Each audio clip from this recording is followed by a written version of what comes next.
Release James Jackson III, American rapper and producer popularly known as 50 Cent, has announced plans to release a movie series based on notorious Nigerian internet fraudster Ramon Abbas aka Hushpuppi.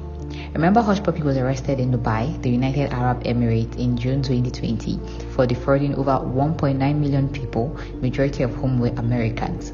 He was afterwards extradited to the United States for trial on July 3 the same year.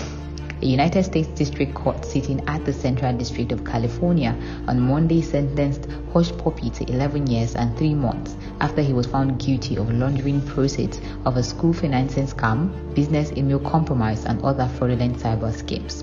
The 37-year-old had earlier pleaded guilty to the charges filed against him during the trial. Sharing pictures of the convicts, 50 Cent made it known via his Instagram account on Wednesday that he was working on a movie project based on Hushpuppi's story.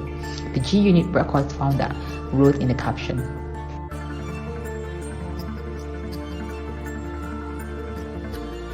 "What is your take on this?"